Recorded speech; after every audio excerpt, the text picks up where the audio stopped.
the highly publicized events of the sex and text scandal, Detroit Mayor Kramer Kilpatrick is on the ropes. In March 2008, the City Council takes a non-binding vote urging the mayor to resign.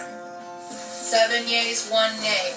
Councilwoman Sheila Cockrell says the mayor's antics are a disruptive distraction. By this time now, just massive financial collapse that was really happening, that the government should have been consumed with the crisis. You couldn't, because you had all this other garbage over here that was still being dealt with. At the Wayne County Prosecutor's Office, Kim Worthy and her staff poured over thousands of text messages. They quickly discovered how deep the rot runs in City Hall.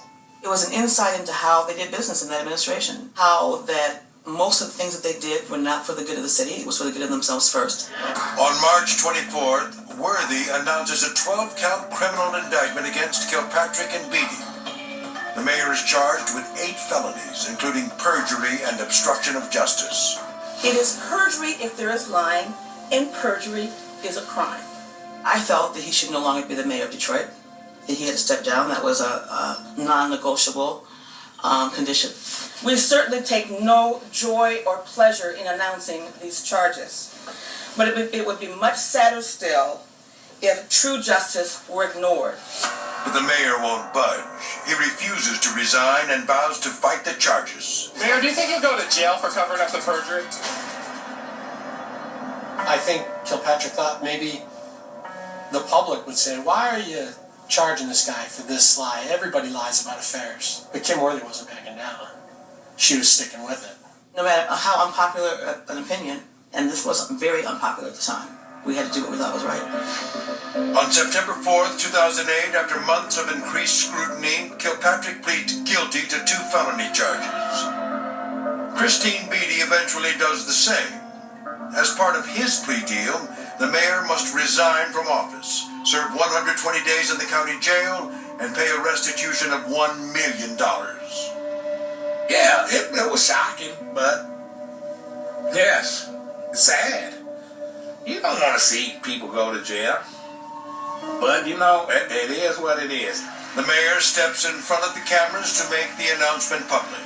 I want to emphasize tonight that I take full responsibility for my own actions. I wish with all my heart that we could turn back the hands of time and tell that young man to make better choices. While the mayor is down, he vows he's not out. I want to tell you, Detroit, that you done set me up for a comeback.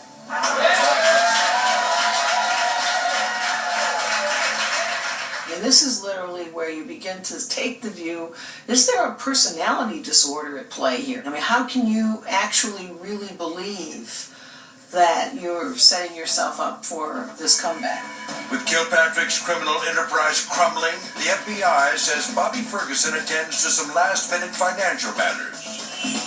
The day before the mayor leaves office, the feds say Ferguson goes to the bank and cashes out a $1.1 million certificate of deposit. Towards the end of his administration, they were scrambling, and Ferguson was cashing money, and there was a concerted effort to make money at the last minute. For the next 3 months, Kramer Kilpatrick trades his office in City Hall for a cramped cell in the Wayne County Jail. On February 3rd, 2009, after serving just 99 days, he's released for good behavior. He immediately boards a private plane and flies to Texas, where he's allowed to complete his probation. People were like, let's close this terrible chapter and let's move forward. We can finally stop talking about Kramer Kilpatrick. While in Texas, the former mayor takes a sales job with a subsidiary of the Detroit-based company CompuWare. As an account executive, the former mayor makes a base salary of $120,000, with the potential for much more. People who do that job and do it well, we're making $300,000 to $400,000 a year. But after just a few weeks on the job, Kilpatrick claims he's unable to make his monthly $6,000 restitution payment. Kilpatrick wrote the judge a letter that said, after I pay all my bills, I only have $6 a month to pay towards restitution. And the judge is like, What are you talking about? If you would have wrote this script and took it to Hollywood, they'd have threw it away at you. No one is that dumb. It can't happen. The judge denies the request. WDIV reporter Kevin Deeds grabs a camera crew and heads down to Texas to investigate Kilpatrick's claims of hardship. He's amazed at what he finds. He is living in a mansion much bigger than the Manoogian Mansion. He is living in a beautiful home in a gated community in South Lake, Texas. And he's rolling in an Escalade, and we follow him around with hidden cameras, and he's eating at nice restaurants. He's living large down in Texas. Kim Worthy is not amused. Her office immediately looks into Kilpatrick's newfound luxury lifestyle.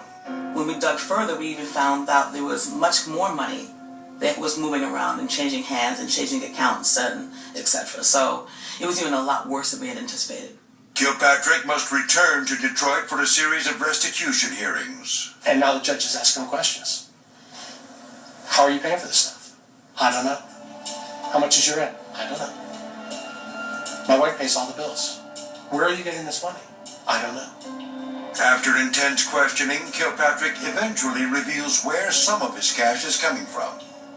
And Kilpatrick then tells the courtroom and the judge that he was given a huge amount of money by several businessmen in Detroit to resign and leave town.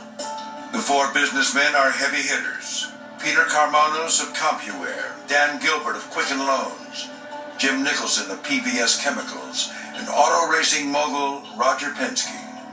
He snitched on some of the top leaders who tried to help him.